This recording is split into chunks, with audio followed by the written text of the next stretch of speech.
Es mucha de poder compartir con ustedes estos temas hoy. No sé cuál es la modalidad, si van a haber preguntas en la medida que voy hablando o al final o cómo vamos a interactuar, porque como es una charla muy de interacción, pues sí me gustaría como que pudieran participar para que fuera más interactiva, si les parece. ¿Sí? Pues, me parece que está bien así, entonces vamos interactuando a medida que se dé la charla. Esta es la estadística del coronavirus de ayer 18. Y vemos pues, la tendencia a nivel mundial. Los 8,5 millones de casos, los 456,000 muertes. Colombia está por acá. ¿Están viendo el cursor? Eh, y pues la tendencia que sabíamos que iba a tener, como ya bajando un poco el pico. Con respecto a pediatría, este es la información que nos da el doctor Pablo Vázquez, un intensivista pediatra epidemiólogo, que es investigador, que está llevando día a día la secuencia de lo que pasa con pediatría en Colombia. Y tenemos que el 9% de los casos son niños, menores de 18 años.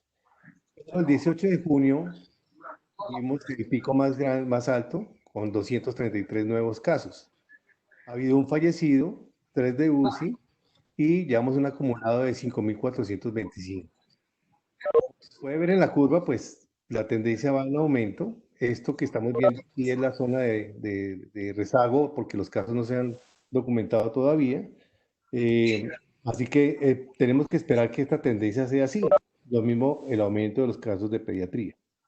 Sin embargo, como todos sabemos y hemos oído, pues la situación para los niños es muy diferente a la de los adultos. Eh, en verdad son como muchos asintomáticos o muchos son con síntomas leves. Entonces, ¿para qué vamos a hablar hoy de aproximación o abordaje de la vía aérea en un paciente que hay que intubar? Esa es la pregunta. Y se pone a pensar uno, pero ¿para qué? Si las unidades de cuidado intensivo ahorita están bajísimas, por lo menos las pediátricas, la complejidad se ha bajado porque los niños están en la casa, no les dio el pico respiratorio, no hay nada de micoplasma, deficit respiratorio, los asmáticos han enfermado. Entonces, ¿para qué vamos a hablar de abordaje de la vía aérea? Pero a medida que uno va revisando y leyendo y oyendo casos y experiencias, porque eso es de puras experiencias, que no es de evidencia, apagar se dan cuenta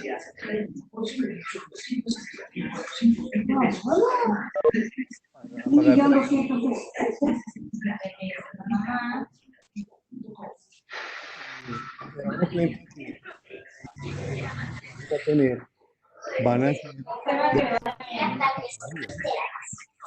Si pueden apagar el micrófono porque no lo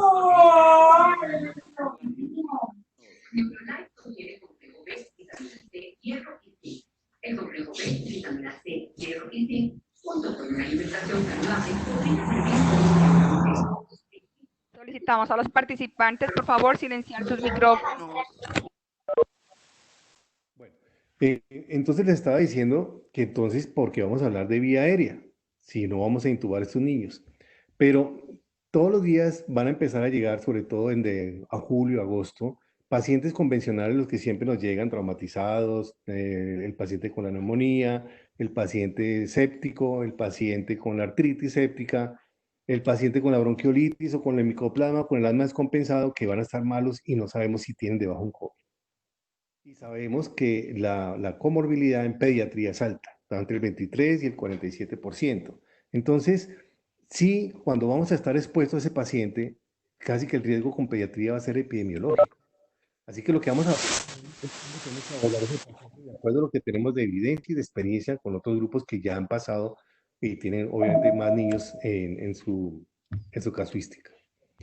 Entonces, pues recordamos lo que es nuestra pandemia ahorita que estamos viviendo, la elevada rata de transmisión. Comparamos mucho el SARS-CoV-2 con su hermana, que es el SARS-CoV-1, porque es el que se le han hecho más estudios. Todo lo de EPP y todo lo de la forma de transmisión vino de estudios que se hicieron con SARS-CoV-1.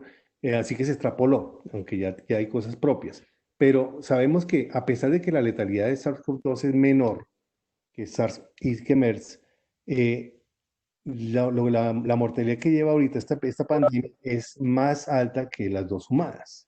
Y eso se debe a la transmisión por aerosoles, el contacto de fomitis, el riesgo sanitario. Nosotros definitivamente somos un factor de diseminación de la enfermedad porque estamos obviamente expuestos, es alto, y por lo fácil que se propagan en personas que se ven aparentemente asintomáticas y con periodos de incubación largos.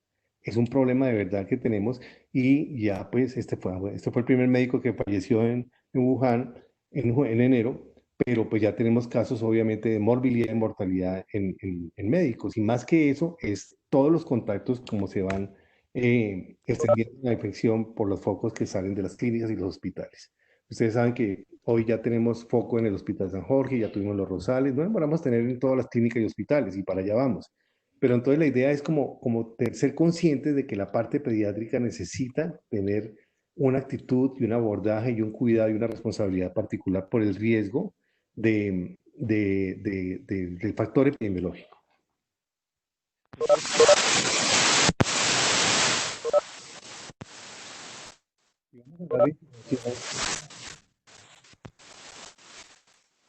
El trabajo que se hizo en China, en Wuhan, adultos, que es un trabajo en adultos, donde vieron qué pasaba con esas personas.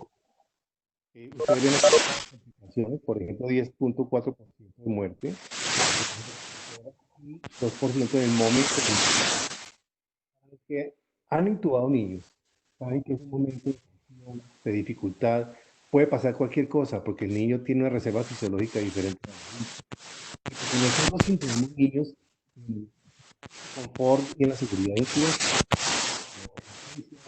por pisos, por una unidad intensiva, y entonces los que tienen reserva fisiológica afectada y por lo tanto tienen más riesgo de complicarse.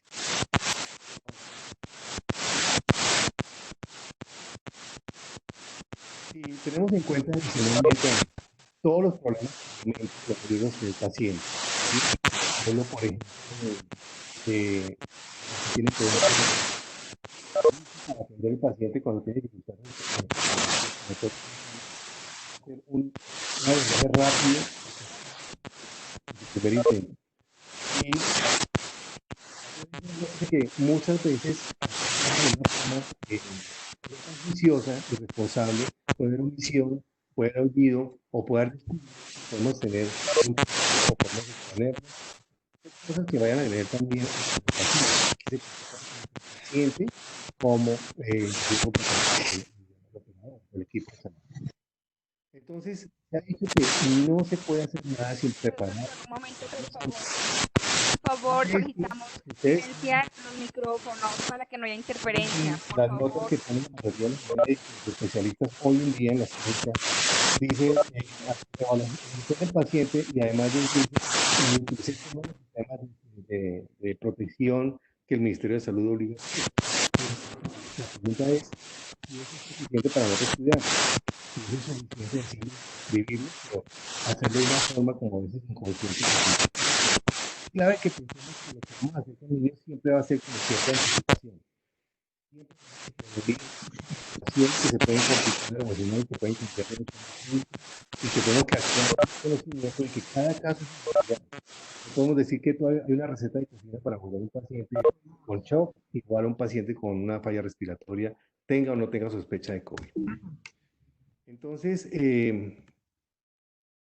hay complicaciones inherentes al equipo de salud. Por ejemplo, no sé cuántos de ustedes habrán hecho un intento, por lo menos, si no han tenido que intubarlo, con todo el EPP puesto, con las monogafas, con sus lentes que necesitan para corregir problemas de refracción si los tienen, con la careta, con el calor, y fuera de eso con el plástico o la cámara de Taiwán que le van a poner, lo que sea, y fuera de eso la cabeza muy lejos para poder ver con esos empañamientos que tiene uno en la careta y en las monogafas, ver bien la laringe, una laringe chiquita, un espacio, una boca pequeña para poder meter un tubo.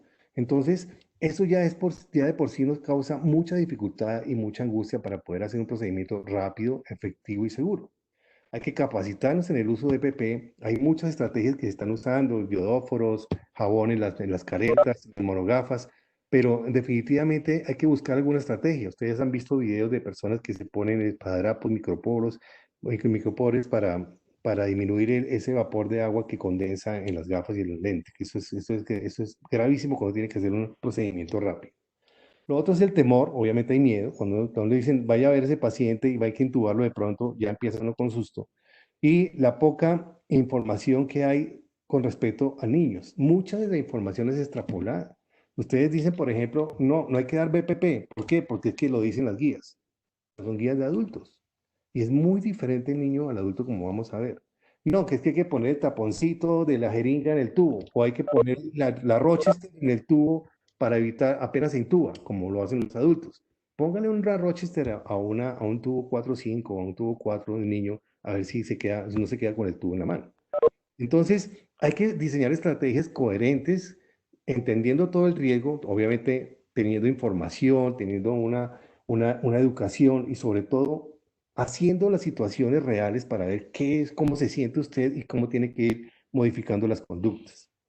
Entonces, es que hace falta una cultura organizativa, es fundamental el trabajo en equipo. Desde, por ejemplo, cuando alguien le dice a usted, doctora, se puso mal el equipo, doctora, va a entrar en tu área de niño y tienes el tapabocas quirúrgico, tiene que cambiarse por el 95. A eso a uno se le pasa. Eso es trabajo en equipo y hacer las cosas bien hechas es fundamental que contemos con ellos para que todos estemos protegidos y proteger al paciente. Las características variadas de cada institución, región y población. Usted sabe, por ejemplo, la situación de Atlántico, de Barranquilla, es completamente diferente a la nuestra. Todo tiene que ver por idiosincrasia, cómo están las instituciones. Por ejemplo, el Hospital de San Juan de Dios, no sé cómo estará urgencias con respecto a todas las facilidades que hay para abordar un paciente y aislarlo, si está la parte COVID, si está mezclada. Por ejemplo, en mi unidad, nosotros no tenemos pacientes COVID en la unidad, tenemos un área designada solamente para paciente crítico con COVID aparte. Eso ya me significa a mí un desplazamiento, ver desde lejos, a larga distancia al paciente, buscar un tipo de monitoreo, pues, a veces por telefónico, porque uno no puede estar al otro lado entrando y saliendo. Bueno, muchas dificultades que también dan la complicación de no estar uno en contacto con su paciente, de no auscultarlo siquiera. Ustedes saben las dificultades, por ejemplo, para hacer una confirmación de una intubación en que el fuendoscopio no sirve para nada, no se lo puede poner, no puede uno oír. Entonces, hay que diseñar estrategias que nos blinden la posible complicación generada por todo este tipo de situaciones. Y la histórica experiencia de que nosotros no somos buenos intubadores, porque es que la cantidad de pacientes que se intuban en pediatría, en urgencias, pues no son muchas. Se calcula que un médico general en un año no alcanza a hacer 60 intubaciones. Entonces, ¿cuál es la experiencia que uno tiene con lo del training, comparada, por ejemplo, el que tiene un anestesiólogo en un quirófano que intuba todos los días? Este estudio lo hicieron en San Diego, es una sociedad de la Sociedad de Anestesiología Americana, son anestesiólogos, y sacaron los 10 problemas más comunes de la vía aérea y se dieron cuenta que definitivamente es el training lo que hace la diferencia. Si un anestesiólogo intubaba menos de 100 pacientes pediátricos al año, tenía 5 veces más complicaciones que los que lo hacían 200 veces. Y eso pasa en todo. Así que esa curva, para ganarla, si no tenemos pacientes, ¿cómo hacemos? Con simulación. O tener un maniquí, o irse uno para el quirófano, hablar con su amigo anestesiólogo para que no entrarse, pero depende de nosotros estar como activos, porque la guía dice que el que intuba es el que tiene más experiencia. Si usted está en urgencias a las 2 de la mañana en el Hospital San Juan de Dios, usted es el de más experiencia en urgencias. Entonces, tenemos que blindarnos nosotros y blindar al paciente con seguridad, porque aquí el afectado es el equipo y el paciente. Ahora, con respecto al paciente pediátrico, todos sabemos de que la intubación tiene un riesgo y en las mejores manos hasta el 16% de las veces se presentan eventos adversos y pueden ser severas hasta en el 6.6% con paro, bradicardias, todo lo hemos vivido, ¿sí? Hace la hipotensión, hace la bradicardia o termina un RCP o hay una laceración o una lesión de la vía aérea o no lograron intubarlo o que hace tubo en esófago y pasan muchas cosas. Por ejemplo, en hospitales generales donde no hay área pediátrica específica y donde la gente se va especializando, así sean médicos generales que están dedicados solo a la pediatría, en los generales, puede duplicarse ese evento asociado a la intubación y puede haber muerte hasta en el 2% en el momento de la intubación. La otra cosa es que los niños tienen, a diferencia de los adultos, ese tubo se les sale facilito. Se humedece el esparadrapo o la fijación, o mueve un poquito la cabeza, o fleja la cabeza y sale el tubo. Y muchas veces, si estamos a distancia por la situación del COVID, manejando el paciente, no nos vamos a dar cuenta. Y si nos damos cuenta, hace el paro y muchas veces no tiene uno qué más hacer. Ustedes han visto que muchas de las situaciones de muerte que se presentan en las unidades de cuidado intensivo en adultos pasa porque se tapó la traqueostomía, porque se salió la traqueostomía, porque no alcanzaron a actuar. Y es que actuar significa vestirse, o actuar significa protegerse y poner todo lo que necesita uno para trabajar esa vía aérea. Y eso es tiempo. Y la hipoxia, ustedes saben lo que pasa con pediatría. Si en los adultos hay reserva, en los niños hay mucho menos reserva. Entonces, podemos decir que en los niños hay factores anatómicos, situaciones clínicas, que sabemos que son eh, determinantes en en una situación de intubación o de riesgo, y que falta habilidad del operador, y más ahora con todo lo que hay que uno tener, tiene uno que tener en cuenta para hacer el abordaje de la vía aérea. Hay fallas en el equipo, y ahorita hay que sumar esto, el uso apropiado del EPP, que no se vuelva un estorbo. Ustedes todos han sentido ese gorro que se le viene, empieza a caer por entre los ojos, o el calor, o lo que hablábamos del vapor y el empañamiento de las gafas o de la careta.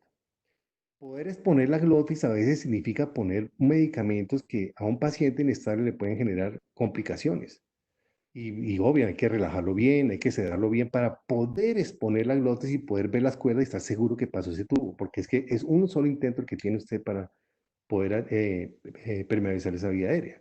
No puede, como en un paciente convencional, hacer dos o tres, retirar, oxigenar, dar BPP y volverlo a hacer. Le toca de un solo envión. Eso es lo que dicen las guías, porque cada vez que haya más intentos, más riesgo de aerosoles y más riesgo de contaminación y más riesgo para todo el equipo.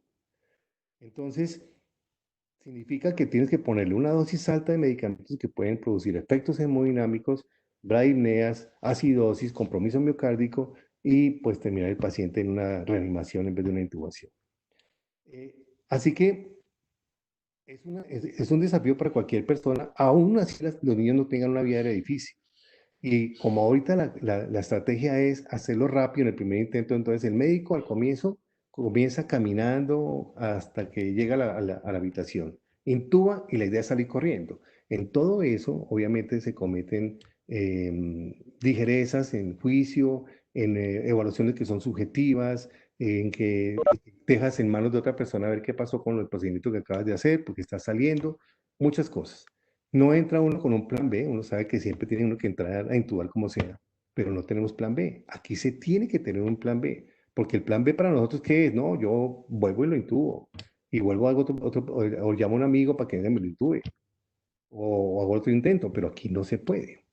Y además tenemos que jugar con eso del riesgo y el temor y las dificultades del manejo del equipo de protección personal. Esto es de la Sociedad Americana de Anestesiología. Ellos te hablan de POCA es paro cardíaco pediátrico en el perioperatorio, y reportan que allá hasta el 27% de los pacientes hacen eventos que en la mayoría son respiratorios. Hemos visto laringoespasmo, obstrucción de la vía aérea, intubación difícil, en esófago, aspiración y otros más. Y por ejemplo, para darles un ejemplo, hace poco un paciente llegó por una apendicitis grande, de 18 años, lo operaron y cuando salió hizo una dificultad respiratoria severa y tenía una placa como de un COVID, una SDRA, dan de cuenta. Y obviamente viene la angustia, viene toda la situación de preocuparse uno, porque como uno sabe que hay personas que están llegando por otra cosa y termina siendo COVID. Entonces, eso sale, obviamente el equipo y el trabajo del anestesiólogo, el quirófano, y obviamente llegan a la unidad de cuenta y uno sabe cómo manejarlo, si eso es un COVID. En este caso era un edema pulmonar de presión negativa, pero al comienzo alcanza a impactar y alcanza a pensar en otras cosas. Y también con muchos otros casos que llegan, por ejemplo, una niña que llega politraumatizada, hasta embarazada, de 17 años, se fracturó tibia y peroné, pero al tercer día de su manejo de su TEC estaba perfectamente y sin ningún problema, comenzó a toser y tos intensa. La subimos al cuarto, quinto día al quirófano para la corrección de la osteosíntesis de su fractura, y de anestesia la devolvieron porque por la tos podría ser un COVID. Entonces, hay mucha cosa que hace que las cosas, que el ambiente esté muy enrarecido y nos toca tomar como conducta en eso. Esta es la vía aérea diferente entre el niño, el niño pequeño, el infante, mejor dicho, el lactante, el niño escolar y el adulto. Y miren las diferencias. Obviamente, intubar este paciente es muy diferente a intubar este. Miren, por ejemplo, este repliegue que hace el niño pequeño, que es el ligamento hipoepiglótico. Por eso meter el laringoscopio en la vallécula con curva, con la hoja curva es muy difícil y generalmente uno no logra ver bien la laringe, toca siempre con hojas rectas por eso. Pero miren la diferencia de vía aérea, miren lo fofa, laxa, que es la epiglotis, que hace que cualquier dispositivo, por ejemplo, una máscara de laringe, haga que colapse la vía aérea o una hoja laringoscopio que no mal puesta. Eso fue lo que hizo que la AJA hace ya 5 o más años quitara de sus guías la idea de que si no podemos intubar pusiéramos una máscara de niño, porque el niño se vio que si no tenían un entrenamiento había mucho problema. Por eso no usamos máscara de laringe, pero ya les voy a explicar qué sí podemos usar. Todos sabemos que el niño tiene, pues obviamente, un sistema inmaduro, del sistema nervioso central inmaduro, y eso lo condiciona a que tenga un tono parasimpático aumentado, hacen bradicardia con cualquier estímulo y sobre todo si son chiquitos. A veces son muy difíciles de sedar por su misma inmadurez. Entonces, uno les pone dosis grandes que después no tienen cómo revertir, por ejemplo, ni de relajación ni de sedación. La irritabilidad lo pone en problemas también, consume más oxígeno. En este caso, ustedes saben que la irritabilidad es un enemigo de nosotros. Entrar a ver un niño que tiene sospecha de COVID, que está irritable, es exponerse unos 3 o 4 veces más a los aerosoles. Entonces, eso hace ya que la situación sea mucho más complicada. En definitiva, para todos los que están trayendo o todos los que nos toca traer experiencias de los adultos para aplicarse a los niños, porque en los niños no hay evidencia, entonces tener en cuenta que son completamente diferentes. Sabemos perfectamente que los niños hacen hipoxia fácilmente. Entonces usted le dice al adulto, no, póngale la sedación, relájelo, no lo ventile, no le dé BPP, e intúbelo. Se puede hacer. Pero hay niños que no aguantan. Y cuando usted le pone la sedación, la relajación, y espera un ratico y le va a meter el tubo, ya le hacen la bradicardia o el paro. Entonces, siempre tener en cuenta porque la diferencia siempre es importante. Por ejemplo, en capacidad funcional residual, el tiempo de apnea, por ejemplo, es diferente. Entonces, sí hay que tener en cuenta eso. No se puede extrapolar muchas cosas del adulto al niño. Este es muy, muy importante. ¿Cuántas veces ustedes se han dado cuenta, los que han tenido que intubar, que no dieron la dosis adecuada del medicamento? O que fue más, o que fue menos. ¿Cuántas veces ponemos el relajante y vamos por el afán y la angustia y el estrés a intentar intubar y no podemos porque no ha empezado, no ha tenido el efecto del relajante? ¿Cuántas veces ordenamos un medicamento y la enfermera se confunde y pone otra cosa que no es, en la cantidad que no es y nos hace el procedimiento mucho más difícil? Entonces, esto es muy difícil y en esos momentos de tensión, por ejemplo, cuando uno está corriendo y más que le dicen que lo haga rápido, entonces su calculadora mental está funcionando regular y se presentan los errores de formulación. Entonces, esas cosas hay que obviarlas porque no hay tiempo para hacer cálculos. Esto no es un momento de intubación normal como antes teníamos en que uno podía tomarse su tiempo, oxigenar, ventilar, tranquilos y, y hacerlo con calma. No se puede. Otra cosa también que está en nuestras manos. ¿Cuántas veces nosotros no recibimos entrenamiento para manejar bien los dispositivos? Dispositivos sencillos. Por ejemplo, a los que les gusta tanto el ambú. Muchas veces esa válvula pop-off nos hace estragos cuando estamos haciendo una reanimación.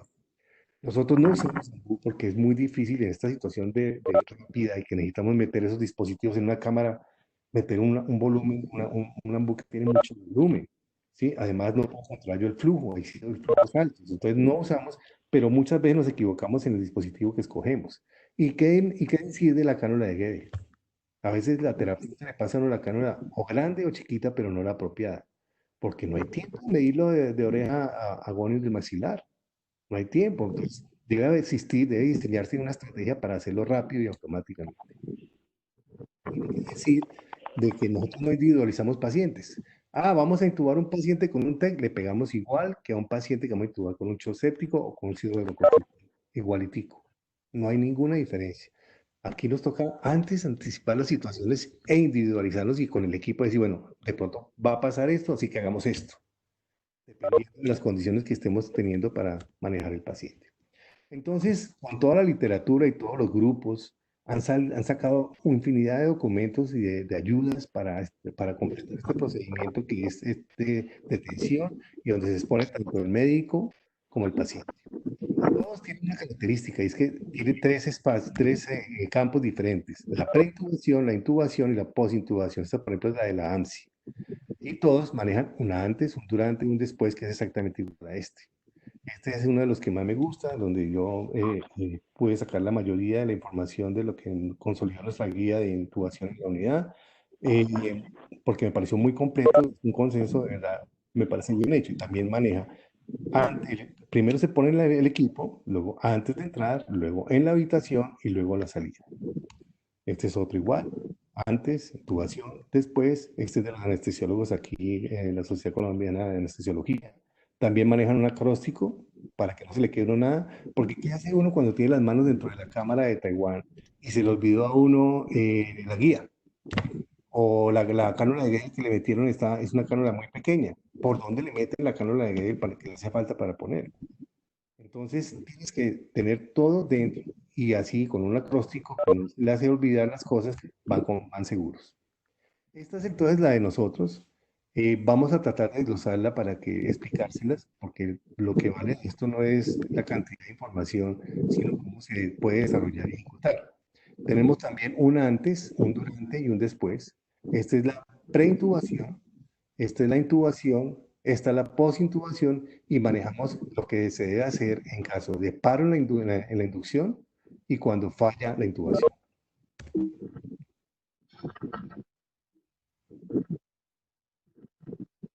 Ustedes, los que me han oído con el cuento de la secuencia rápida de intubación, saben que tenemos 10 pasos. Aquí ya tenemos 13. Y tienen modificaciones, obviamente, por la situación de COVID. Lo que les quiero decir es que en la unidad de nosotros, a partir de ahora, por lo que estamos en fase comunitaria, todas las intubaciones se hacen así. No, que es que no es COVID, no me interesa. Toca así como lo están haciendo en los quirófanos, los anestesiólogos, porque uno no sabe cuándo un niño le va a llegar con otra cosa y termina siendo un COVID. Entonces, todos se intuban de la misma manera. Comenzamos con tres áreas diferentes: el verde, la crema y el azul. Este es antes, este es durante y este es después. Y la mnemotecnia que manejamos es: antes era Sodame, ahora vamos con Sodameva, porque metimos ventilador, listo y ciclando, y el acceso vascular. Eso lo vamos a ver como de uno por uno. Entonces, todo comienza con la preparación. Y la preparación es fundamental entender que el llanto y la agitación es nuestro enemigo. Así que, ¿qué modificación hicimos en la secuencia rápida de intubación? Número uno, generar hipnosis rápido. O sea, que el paciente esté tranquilo. Eso lo vamos a hacer con ketamina, a una dosis de hipnosis, no de anestesia ni de sedación profunda. Dos, que la familia esté ahí, que lo tenga, que lo tranquilice, para que trate de evitar esa irritabilidad, la tos y el llanto que hace que todo sea más riesgoso para el equipo que lo va a proceder. Esta sociedad, la Sociedad de Intubación Difícil Pediátrica, recomienda el EPP apropiado en todos los niños en áreas con alta propagación comunitaria, lo que les estaba diciendo. No, que es que no ha tenido contacto, tiene una buena cuarentena, nadie en la casa tose, nada. A partir de ahora, paciente que se intuba en la unidad se intuba como es. Teniendo en cuenta pues experiencias de Italia y de España, ustedes saben que del 10 y el 14% de los casos fueron médicos, ¿sí? Es muy importante que entiendan esto. El momento en que más se contamina uno es cuando se quita uno el EPP. Casi que cuando uno lo tiene puesto y expuesto a toda la carga viral del paciente, uno está tranquilo, que uno tiene una escafandra, uno tiene todo, está protegido. Pero en el momento de quitarse es donde sucede el problema, y el 90% de las personas se quitan mal el EPP.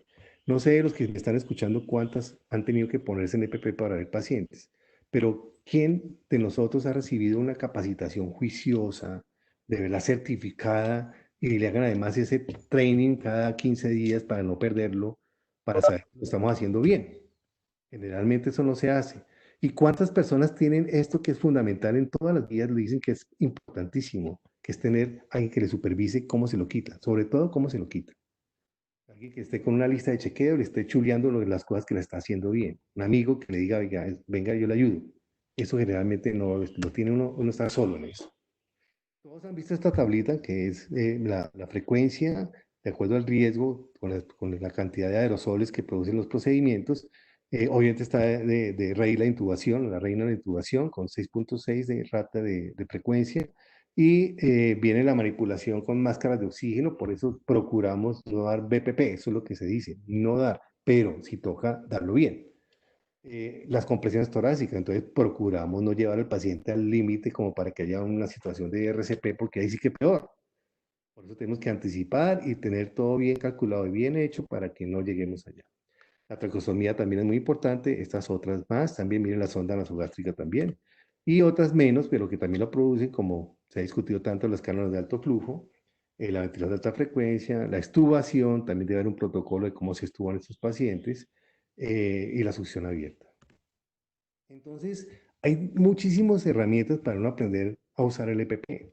Escojan la que quieran. Hay una página de videos muy buena que la pueden ver y pues ahí es donde generalmente todos lo sacamos y está lo de la CDC. Pero habrá otras personas que quieren usar un dispositivo mucho más sofisticado. No importa. Lo importante es que sepamos lo que estamos haciendo, cómo nos lo estamos poniendo y cómo nos lo estamos quitando. Recuerden que el 90% de las personas se retiran inapropiadamente del EPP y que es ahí donde generalmente vienen los problemas. Y muchos centros tienen monitores, o sea, lo que decíamos de supervisores amigos, ¿sí? De EPP para ayudar a garantizar el proceso de retirarlo y quitarlo, sobre todo retirarlo correctamente. Eso lo encuentran en todas estas referencias, si bien estas anteriores al COVID, porque son todas extractadas de experiencias. Entonces, para nosotros, la lista de chequeo para uno ponerse el EPP es esta. Nosotros tenemos una tipo 3 que es la que hacen las personas que van a hacer procedimientos con vía aérea. Y tenemos la tipo 2 que tiene otras características, aunque muy parecidas, que son el auxiliar que está en el cuidado diario del paciente allá en la sala o en el cubículo con él. Nosotros tenemos afortunadamente una sala de presión negativa que es donde hacemos los procedimientos de COVID, pero pues, tiene filtro, entonces esa persona está allá, no dentro de la sala, pero sí está en el filtro todo el día. Entonces, mire que lo comienza con el supervisor y termina con el supervisor. Siempre la persona que hace la supervisión chulea. Esto está pegado en el carro de COVID para que uno se viste en la unidad y sale de la unidad y se va al área COVID, haciendo cada paso como está ahí.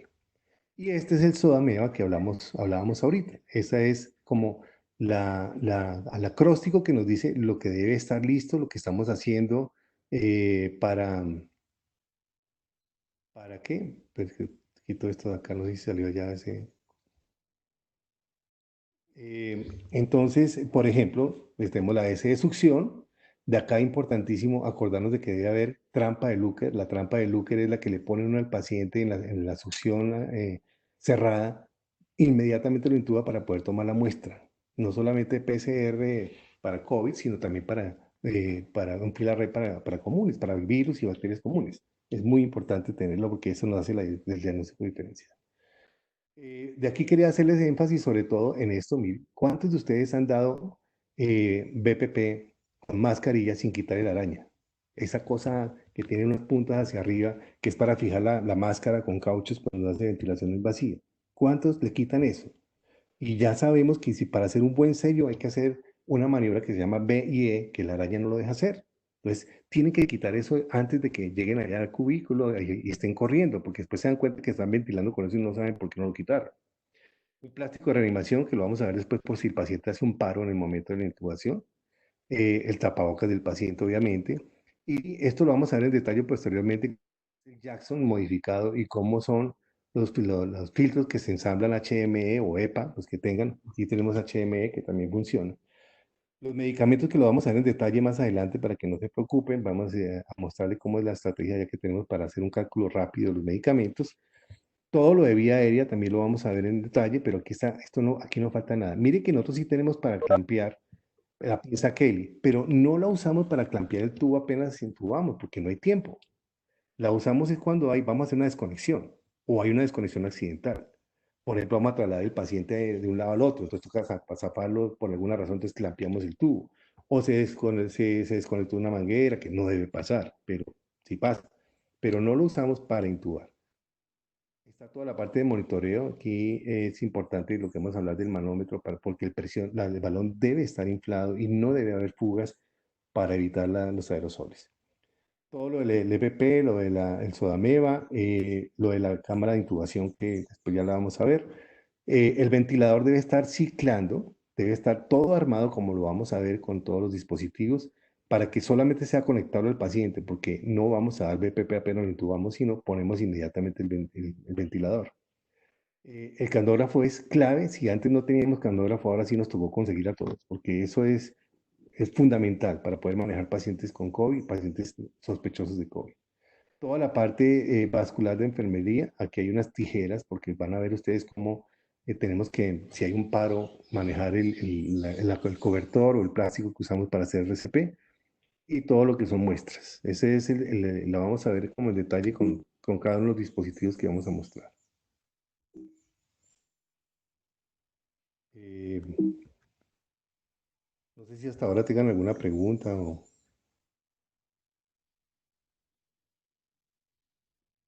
¿Me están Todo muy escuchando? claro, doctor. Bueno, espérate que no sé cómo acá.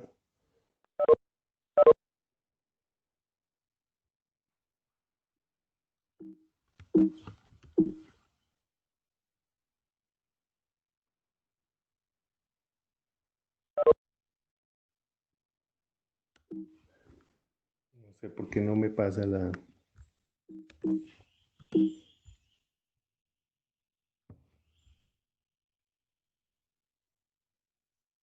Doctor, suspenda la de notas para que pueda.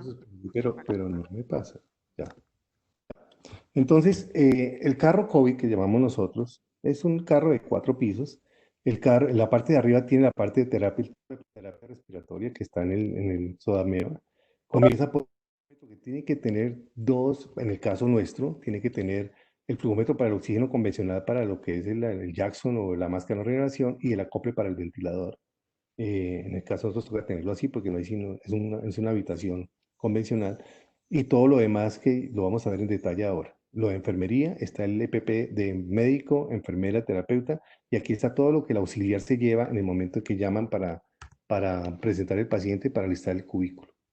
Tenemos una secuencia de colores. El rojo es previo al ingreso lo que hacemos, o sea, es básicamente EPP. Amarillo es lo que tiene que alistar terapia respiratoria, verde enfermería, y esto es lo que hace el auxiliar que está en la sala previamente al arribo del paciente, ojalá, y de nosotros como equipo. Y manejamos una plantilla como esta, que es la que maneja la Sociedad Real de Anestesia en sus guías, que es que así no se le olvida a uno que debe uno tener en el carro de paro. O sea, todo esquema, como una tabla de herramientas donde está el espacio para llenarle el alicate, para que no se pierda, para que sepa que ahí está, es exactamente igual lo hacen ellos. Les hablaba que nosotros preferimos el Jackson Rees. El Jackson Rees nos da la tranquilidad de poder ventilar un paciente espontáneamente con oxígeno al 100%, haciendo un buen sello y un buen control de aerosoles. Tiene la ventaja que le podemos poner un filtro HME antiviral, 99% antiviral. Ese lo ponemos donde está la manguera azul de la parte exhalatoria, la cortamos o la quitamos y ponemos el HME ahí. Y fíjense que ponemos, la máscara ya está puesta porque ya sabemos previamente, si nos dicen va a venir el paciente que tiene 7 años, sabemos qué máscara necesita y qué bolsa necesita. Esta bolsa la usamos hasta los 8 años y después de los 8 años ya usamos la de adultos. A veces nos veíamos a gatas porque abrían cualquiera y resultaba un niño de 10 años con una bolsa de estas y era insuficiente. Entonces, por eso determinamos que después de los 8 cambiamos la bolsa. Pero miren que tiene espadadrapos. Ponemos espadadrapos o fijaciones para que no se suelta accidentalmente el Jackson. El Jackson se suelta mucho de acá. Es muy fácil que se suelte de acá. Entonces, por eso cuando lo fijamos evitamos ese problema. Aquí cortamos esto para que entre fácil el niple de oxígeno y algo importante cuando lo vayamos a usar es que la válvula de apertura debe estar casi cerrada para que el flujo no sea tan alto, no se necesite tan alto para inflar el balón. Pero no cerrada, obviamente, pero sí casi cerrada. Entonces, así podrías tener un flujo como de 4 o de 5 litros y no de 6 o de 8 para disminuir el problema de los aerosoles. El circuito del ventilador también tiene un comportamiento parecido y especial. Siempre tenemos un filtro HME en la rama exhalatoria puesto en el ventilador. Este circuito va puesto en el ventilador antes de que llegue el paciente. Tenemos otro filtro acá que también funciona de nariz de camello. Tenemos el sensor de canografía que sin esto no se puede manejar un paciente COVID. No puede uno estar ocultando a ver si está intubado o no está intubado, y uno tiene que ver ese monitor desde lejos, saber qué pasó, si se desplazó, se movió el tubo, o si qué pasó. El sensor de flujo, y aquí está puesta la sonda de succión continua. Ustedes ya las conocen, pero hay una particularidad con la sonda. Cuando el tubo es menor de 4.5, hay que quitar el acople, ese donde conecta uno el tubo al dispositivo de BPP, por ejemplo, hay que quitárselo porque este entra es en el tubo sin acople. Entonces tengan presente que si van a usar el tubo de 4.5, hay que quitar ese acople. Cuando vamos a hablar del tubo, entonces tenemos acá dos tipos de tubos, el 4.5 o menos y el tubo más grande. Eh, Todos los tubos deben siempre ir puestos con balón, siempre. Y el balón debe estar puesto a una jeringa. Aquí puede ser de 3 centímetros, y aquí debe ser de 5 o de 10. Preferimos que sean pequeños porque acuérdense que eso pesa. Cuando uno va a manejar solo allá entre esa caja un tubo y todo le está colgando, eso es complicadísimo. Entonces, preferimos que sea de 5 y de 3 centímetros. Y mire que ya tiene el aire puesto, está puesto. O sea, no hay sino ahí rápidamente apretar la jeringa para que insuflemos el balón. Porque la clave de esto es que apenas intubemos el paciente, se insufle el balón. Siempre es una estrategia que se está recomendando hacerla siempre. Ustedes ven acá unas guías especiales. Estas guías no son las guías convencionales que usamos en los pacientes común y corriente, los pacientes convencionales, sino es una guía que se llama BOGI o guía palpable. Es una guía que es muy fácil de usar y se está recomendando mucho cuando uno no puede ver bien, cuando es difícil hacer una apertura y están muy lejos como para ver las cuerdas allá a lo lejos. Entonces es muy fácil, lo vamos a mostrar ahorita y hay tutoriales y hay videos que podemos compartir con ustedes de cómo se pueden utilizar. El hecho es que si es claro que no podemos utilizar cosas nuevas que no estemos acostumbrados a usar, sí creo que debemos capacitar nuestras cosas porque eso nos va a facilitar mucho el procedimiento con el empañamiento de las gafas y con toda la distancia que uno tiene que tener el paciente. Se llaman BOGI. Mire que también está la sonda nasogástrica. En este caso, la orogástrica, en este caso la pone el pediatra. Ya van a saber por qué. El pediatra la pasa en el momento que termina la intubación. Siempre tiene también la jeringa puesta con 10 centímetros para hacer la prueba, para evitar tiempo. Y lo que les decía, el acople del tubo pequeño se quita. El otro sí lo pueden dejar. En cuanto a las inmovilizaciones que son fundamentales, porque imagínense que usted intuba a un paciente y a las 2 horas le diga a la terapeuta, doctor, camine porque se estuvo el paciente. Pues obviamente usted no quiere que eso suceda. Entonces tenemos los bonitos y los que tienen la forma de no maltratar mucho al paciente y ponerse más fácil. Y tenemos la cinta con esparadrapo que siempre usamos. El problema de la cinta con esparadrapo es que se humedece y nosotros por regla en la unidad la cambiamos todos los días. Aquí, ¿qué nos tocaría? Cambiarlo cuando uno vea que necesita cambiarse. Puede ser 2 o 3 días, cuando se ensució o está muy húmeda o está suelta. Porque no puede uno cambiar una fijación de un tubo todos los días en un paciente con COVID. Cada retiro de la fijación, cada cambio de la fijación es un riesgo de extubación. Y estos dispositivos, aunque son buenos, tenemos problemas con este que es el de los niños chiquitos, de los lactantes, porque este sistema aprieta mucho el tubo y a veces lo colapsa y no nos damos cuenta. Entonces, sí, no, de pronto nos gusta y este para los grandes. También deben estar dentro de la cámara. Previamente, cuando ustedes les dicen va a llegar un paciente de Armenia que viene con sospecha de COVID y tiene dificultad respiratoria y le dicen a uno el peso, uno tiene que calcular qué necesita el paciente, ¿sí? Para los años, qué tubo le voy a poner, a qué distancia lo voy a poner y como ustedes se dieron cuenta, con un esparadrapo marca, como lo hacían los neonatos, muchas veces lo hacía uno antes, marca uno hasta dónde va a meter el tubo que quede en dientes o en encía. Y la distancia. A la par tenemos esta guía que es de colores, que es para cánulas de Guedel y para IGEL. Ya vamos a hablar después de las IGEL. Está el rosado, el azul, el negro, el blanco, el verde y el naranja. Eso es una convención ya que es uniforme en todos los dispositivos de vía aérea. Y ya sabe uno qué colores para cada paciente, para cada grupo etario. Es muy importante que esas cosas las tengamos claras porque cuando usted entre a intubar, todo debe estar allá y debe ser lo que es del paciente. Entonces viene la lista de chequeo de esa primera parte que es la preintubación. Entonces ya dijimos qué querían decir los colores. Muy importante que el auxiliar comience el consentimiento informado de la intubación. Tiene que estar firmado antes de que el equipo llegue allá. No puede esperar a que la familia firme para uno comenzar el procedimiento. Activar la presión negativa en la sala. poner oxígeno en el paciente y cubrirlo con tapabocas, mascarilla quirúrgica, la convencional, revisar los accesos vasculares e informar a su jefe si hay algún problema con algún acceso, porque por ahí hay que comenzar antes de ir a intubar, obviamente. Tomar glucometría es muy importante, como todos lo saben. Monitorizar con capnografía, o sea, ponerle el monitor con la capnografía lista. Instalar las alarmas del monitor, los flujómetros, prender la succión, siempre está prendida la succión, la manguera de succión debe estar prendida. Vamos a ver más adelante que no va a haber tiempo, yo creo que muchas veces a usar el Jankawer, pero lo tenemos listo por si algo se presenta. Pero la succión es útil para sacar esa carga viral que está dentro de la cámara de Taiwán. Entonces, por eso es que lo tenemos prendida para que no se nos olvide.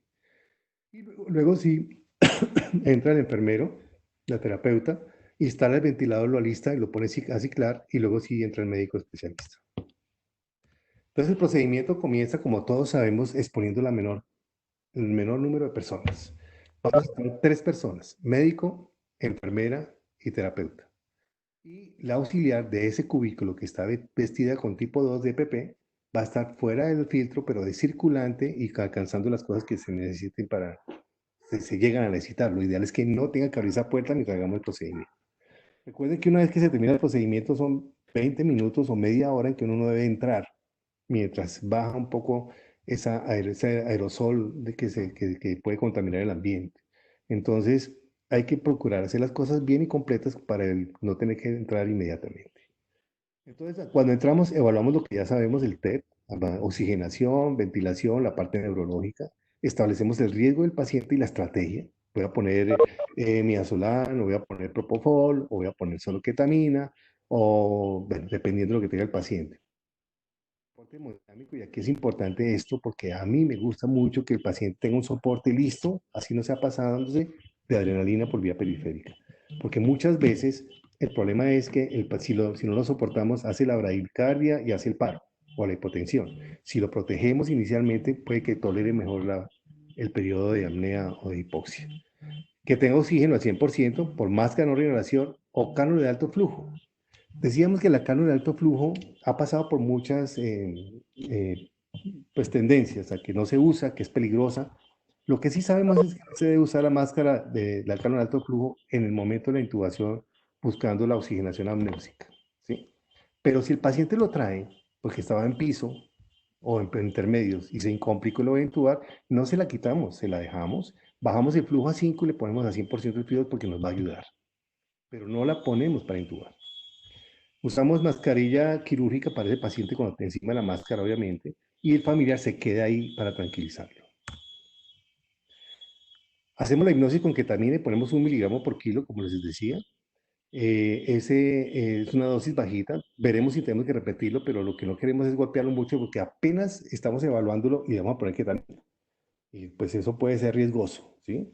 Entonces, por eso ponemos 1 solo miligramo por kilo para tranquilizarlo, para que se deje poner la cámara encima y se deje comenzar a hacer todas las cosas pues las invasiones que hay que hacer y las cosas que puedan poner irritable. Y evitamos los aerosoles. Entonces, ahí sí retiramos el familiar, ponemos los sistemas de protección como los que ustedes ven acá. La cámara de Taiwán de nosotros tiene esa forma, lo usamos así para acercarnos más a la cara del paciente que se va a intubar. Es muy importante cuando la usemos, los que me están escuchando que trabajan en Unikids, que el niño no puede quedar muy arriba porque queda muy difícil y cuando va a poner el aligoscopio pega sobre la parte superior de la cámara. Entonces debe estar como en esta posición. Sin embargo, miren que si el paciente llega a ser una situación de paro o de colapso, miren dónde queda el tórax. Entonces, por eso tenemos este plástico que cubre todo el paciente, lo tenemos para cubrir este espacio pues, para que no obstruir acá y para tenerlo listo por si hay un paro, quitar la cámara y taparlo con el plástico. Y mire que está aquí, preoxigenándose de una vez con la máscara de no reinhalación y tiene su mascarilla quirúrgica también de todas maneras. Esta es una forma buena de preoxigenar al paciente. Este ya es el interior de la cámara de Taiwán. Y tenemos un espacio izquierdo que es el del pediatra o el especialista o el médico que va a intubar. Y tenemos un espacio derecho que es el de la terapeuta. La terapeuta tiene 2 orificios, tiene orificios acá para sus manos y las del pediatra están aquí arriba. El pediatra tiene a su mano el laringoscopio, este es el IGEL, esta es la cánula de Guedel, que a veces no hay tiempo de usarla, pero hay que tenerla. No nos vamos a demorar en el procedimiento por poner una cánula. Si no la necesito, no la pongo, pero sí hay que tenerla. Está la sonda de nasogástrica, como les dije, lista. Está el circuito perfectamente listo para empatarlo al tubo y el inmovilizador. Y aquí con la guía, en este caso el Boji, tenemos la cánula de Giancarlo que ojalá no la tenga que utilizar, saben que no es bueno utilizarla, pero si puede intubar y hay vómito o hay secreciones o hay sangre y no veo nada, pues me toca. Pero generalmente está suelta y está el acople del tubo que por si acaso lo llego a necesitar, es especial, como ya les dije que lo estamos haciendo, y la manguera de látex o de la aspiración está abierta a este ambiente, ¿sí? Esos son 15 cosas que van metidas dentro de la cámara para poder hacer el procedimiento. Porque pueden que una vez cerrado y una vez adentro, ni entra ni sale nada de ahí. Luego viene la aproximación que se puede hacer con la máscara, como les dije, pero también se puede hacer con el BPP y es muy bueno. Haciendo como les dije, con un BPP protegido, no hay problema. Un sello, mire que hacemos con dos operadores, tenemos la B y la E, dos Bs y dos C para hacer un buen sello, y que él respire solo, si está en una ventilación espontánea apropiada. Si no se puede, porque ya está braimeico, porque está haciendo bradicardia, porque hay que asistirlo, entonces le asistimos. Lo que preferimos es hacer una asistencia suave. No necesitamos ver que ese tórax insufle como hacemos en pacientes convencionales, sino simplemente que algo expande, ¿sí? Y lo hacemos más bien a frecuencias más rápidas con volúmenes más pequeños. Y la estrategia que les decía de cerrar la llave de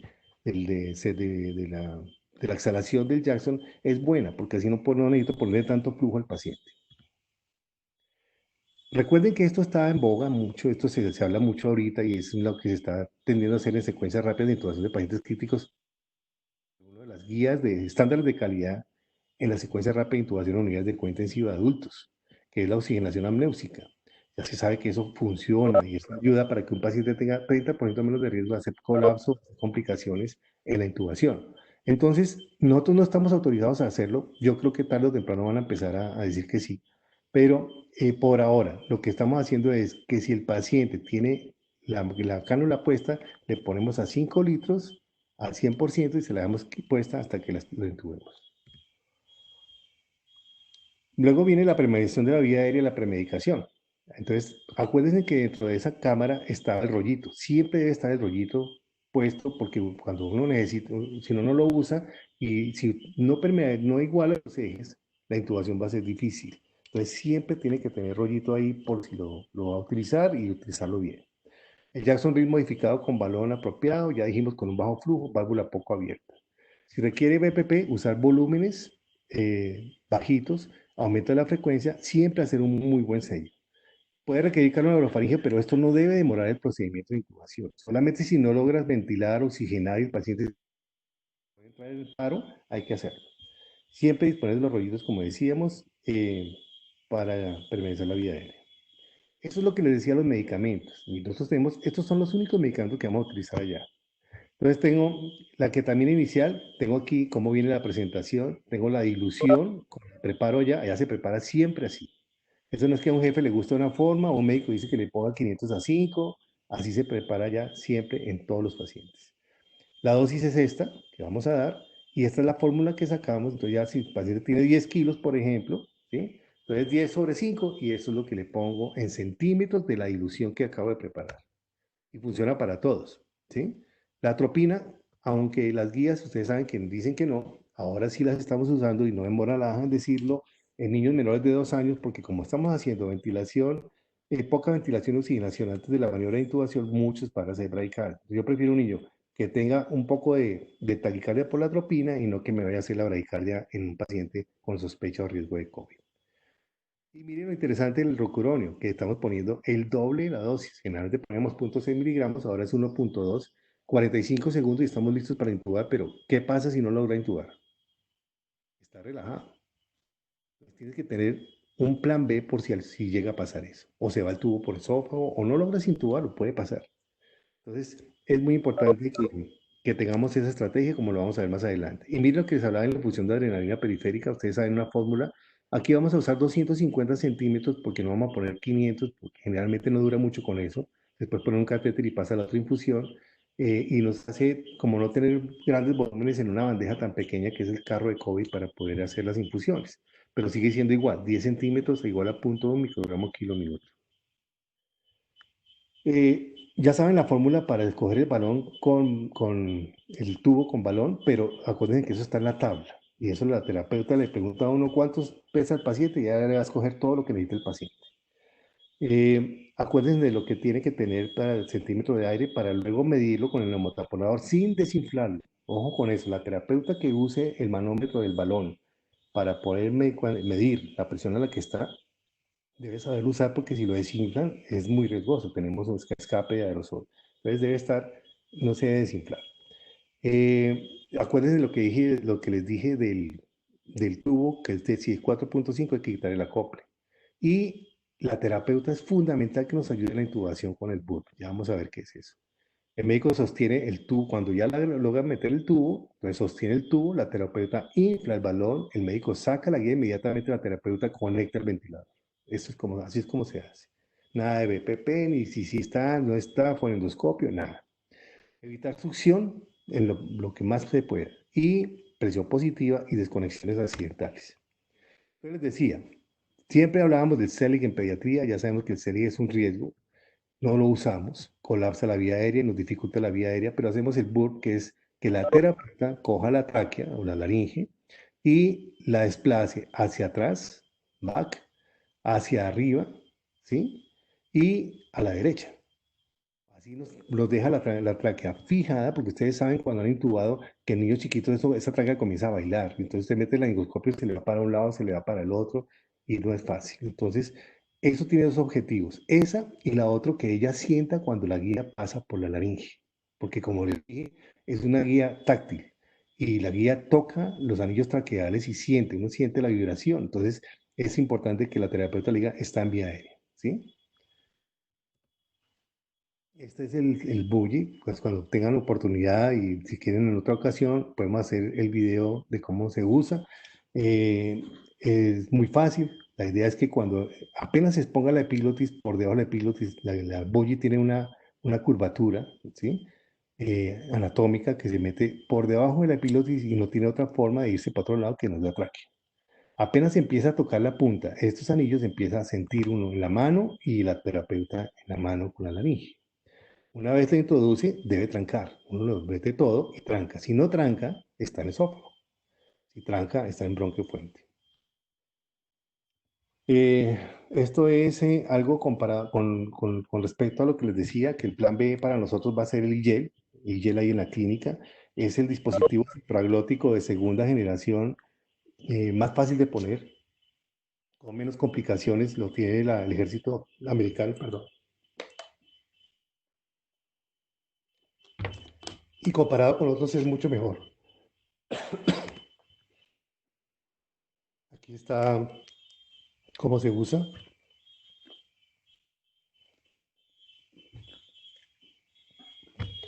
Las medidas que les decía, los colores: rosado, azul, negro, blanco, amarillo, verde y naranja, igual que las cánulas de Guedel. Este es el último artículo de la Sociedad Colombiana de Anestesiología, hablando bien de este dispositivo.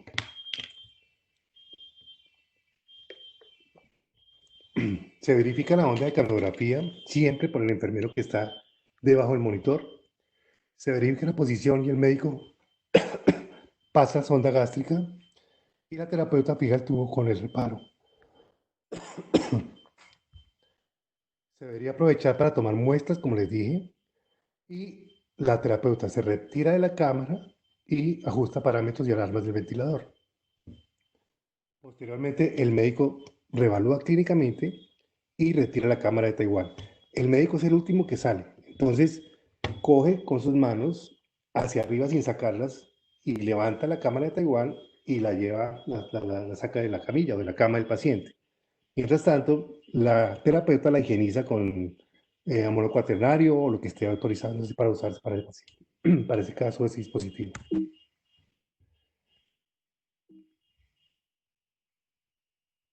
Entonces, aquí está la lista de chequeo de esa parte de la intubación. Como les acabé de decir, cada paso se va chuleando, que se completó. Aquí están todas las cosas que deben estar en la Cámara de Taiwán y aquí están todas las cosas como las acabamos de explicar. Posteriormente viene el retiro seguro del EPP. Una persona coge el registro laminado y va chuleando para que el pediatra o la terapeuta haga paso por paso lo que dice acá. Lo más complicado a veces es quitarse el overol. Eso es, digamos, lo que siempre hay que tener mucho juicio porque ahí es donde generalmente uno se contamina. Y viene la posintubación. Entonces, la posintubación ya es la lista de chequeo. Entonces, todo lo que vamos a hacer, aquí está todos los procedimientos que va a hacer la enfermera. Termina algo muy importante que es el debriefing, ¿sí? Esperar 20 a 30 minutos para entrar y desinfectar la sala. Y tenemos el caso de paro cardíaco y de falla en la intubación. Cuando hay paro, se requiere retirar la caja de Taiwán, se cubre con plástico, comienzan las compresiones, hacemos BPP con Jackson, con BIE, como ya lo enseñamos, ya lo dijimos, o muchas veces es preferible poner el IGEL, que es fácil de poner y poderlo ventilar. Este es un video de cómo se haría esa parte. Esto lo hacemos con estoquinetas. Este plástico que se pone, cortamos esto en una estoquineta que se usa para ecografías, para tomar ecografías en cirugía. Entonces, el plástico se cubre, para eso son las tijeras que están en el carro de paro. Uno mete la mano, eso queda sellado el orificio, y por ahí uno manipula al paciente para hacer el acceso a la vía aérea, mientras otras personas están dando las compresiones y los medicamentos. La forma de quitarlo, pues también es el procedimiento completo, en caso de que le vaya a dejar el plástico, pero generalmente, pues, mientras se desecha, pues se hace así, se quita el plástico, o una persona le está ayudando para que el plástico que está contaminado quede adentro, y con unas ligas, entonces sella el orificio,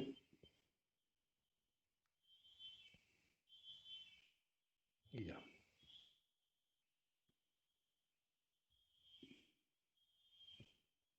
La AJA acaba de sacar este comunicado actualizando todo lo que se habla de reanimación en COVID. Es preliminar, pero hace énfasis en reducir la exposición del proveedor, en priorizar las estrategias de oxigenación y ventilación con menos riesgos de aerosolización y como es muy importante considerar la conveniencia de la reanimación, o sea, toda esa implicación ética de que si hay que hacer todo o no hay que hacer todo. ¿Sí? Muy importante esto de conectar al ventilador mecánico y muy importante que la AJA misma dice esto. Antes de la intubación, use el dispositivo de BPP o pieza en T en recién nacidos con filtro EPA y sello hermético. A diferencia de los adultos. Los adultos sabemos que ellos no usan, ellos pueden dejarle una mascarilla de oxígeno y hacer la RCP, pero nosotros tenemos que usar BPP y hacerlo bien hecho. Minimizar las desconexiones, hablan de esto que obviamente es el gol estándar, la videolaringoscopia. El problema es que en Colombia no hay y no hay disponibilidad. Yo estuve tratando de conseguir y hay pedidos para Colombia 100 laringoscopios y llegarán por ahí en agosto. Entonces, no tenemos por ahora ese recurso, pero sí tenemos el BOJI que, como les digo, nos facilita mucho las cosas. Este es el cambio de los algoritmos que ustedes ya conocen de la AJA. Entonces están lo que cambió en amarillo y en negrilla resaltado. Estamos intubando rápido. Antes no se intubaba por acá, porque no era prioridad. Ahora sí intubamos rápido. Y lo del EPP también, y toda la parte de estrategias para evitar el aerosol y la contaminación. En conclusión, podemos decir que la intubación es un procedimiento crítico, pero infrecuente. Pacientes de urgencia hospitalizados. Eh, Aún con pacientes, por ejemplo, como los hospitales nuestros públicos, por ejemplo, San Juan de Dios o el San Jorge, que pueden tener más pacientes, eh, se supone que el recurso humano no hace más de una intubación exitosa al año. O sea, no es frecuente que se intuben pacientes en urgencias. Entonces, por eso es que se necesitan desarrollar estrategias para tener training. ¿Sí? Los anestesiólogos que intuban menos de 100 niños al año tienen 5 veces más complicaciones que los que le hacen más de 200 veces. Entonces, imagínense cómo le queda a uno con respecto a la experiencia. Esto es clave. Que todos consideremos que todo paciente pediátrico que se va a intubar fuera de quirófano debe considerarse como de vida aérea difícil, porque uno sabe que es una complicación, un procedimiento complicado, ¿sí? Mantener la competencia con simulaciones, con ir a salas de cirugía, hacer simulacros, o hacer esto que estamos haciendo, que es estrategias para hacer un procedimiento que tenga un orden unos objetivos específicos. Definitivamente con todo este proceso estamos atendiendo una enfermedad muy contagiosa, pero con un agravante y sobre todo en pediatría, sin pautas, sin evidencia. Ya nos hemos acostumbrados a trabajar, a prescribir, a manejar, a estudiar, todo fundamentado en evidencia. Ahorita estamos haciendo todo sin nada de evidencia. Eso nos pone obviamente en una situación difícil y esperar a que las cosas vayan cambiando o vayan poniéndose en, pues vaya habiendo experiencia como para irlas consolidando. Todo lo que estamos diciendo ahorita puede que mañana no valga o cambie. Mire lo que ha pasado con los medicamentos. Pero es importante esto, mire, en cuanto a pediatría, los médicos deben errar por el lado de la sobreprotección en pacientes asintomáticos hasta que haya datos más rigurosos disponibles en niños. O sea, tenemos que ser muy juiciosos con todo lo que acabamos de exponer. Cuando uno necesita hacer este procedimiento rápido, efectivo, seguro y sea un solo intento, necesita anticipación y necesita ser muy juicioso haciendo que esto se cumpla. Trabajando en equipo, ordenados, estrictos y responsables. Les agradezco mucho por el ratico, perdonen las dificultades para poder acceder. Cualquier duda o inquietud, con mucho gusto. Si tienen alguna cosa que quiera yo compartir con ustedes de videos, de estrategias o técnicas específicas con el Boji o con el IGEL o con el EPP, porque lo vamos a hacer. O sea, hacer videos para ver cómo es que se llevan a cabo la vestida y la quita del EPP. Con mucho gusto los podemos poner a su disposición. Muchas gracias.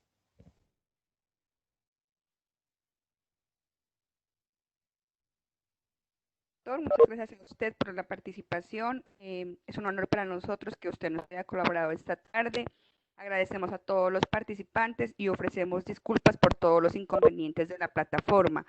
Están cordialmente invitados a la siguiente charla del día martes 23 de junio a las 7 de la noche con el tema Enfoque del paciente con síndrome nefrítico a cargo de la doctora Lorena Quiñones, nefróloga pediatra. Muchas gracias a todos por la asistencia. Doctor, muchas gracias. Bueno, señor, que esté muy bien. Muchas gracias.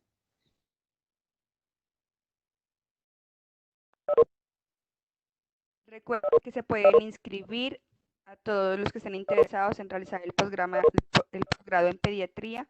Se pueden inscribir hasta el 3 de agosto. La modalidad del examen es virtual. Pueden ingresar a la página de la Universidad del Quindío o escribir al correo para recibir más información.